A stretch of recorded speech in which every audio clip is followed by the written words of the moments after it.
Redmart entered the Singapore grocery retail scene in October 2011, pitching itself as a leading-edge online supermarket. It was co-founded by Roger Egan and his partner, former investment bankers who met while pursuing a Master's of Business Administration at INSEAD. While Egan believed in his business plan, what he had not counted on was how difficult financing would be. I think what people consider early stage funding here is more like Series B, where you're close to profitability.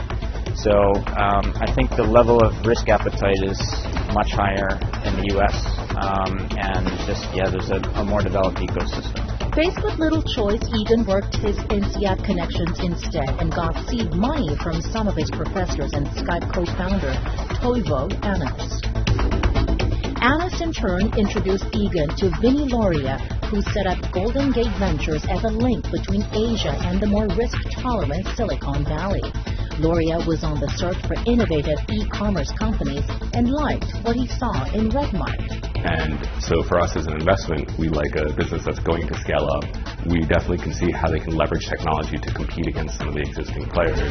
The company now has 68 employees and expects to turn a profit next year.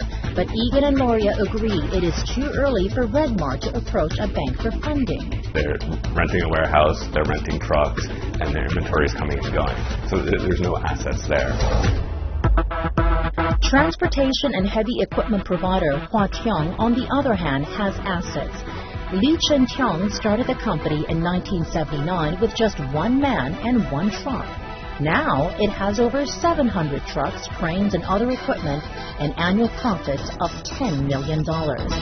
Group General Manager Jimmy Chua says a growth spurt starting around 2005 led to cash flow issues, and when the global financial crisis hit, loans dried up.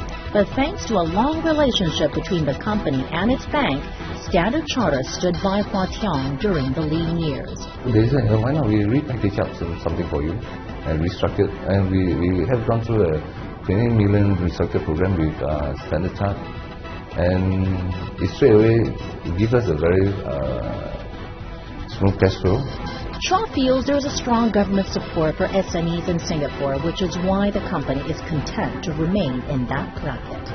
We are subjective to government policies, innovative grants, and things like that. We are very much accessible to it. If we are in a big voice, probably we have to pay full price. Given the diversity of companies in the SME sector, there is no one-size-fits-all funding solution. That's why the banks, the government, and venture capital firms all need to play a role in helping them grow beyond the SME status. Chloe Cho, CNBC, Singapore.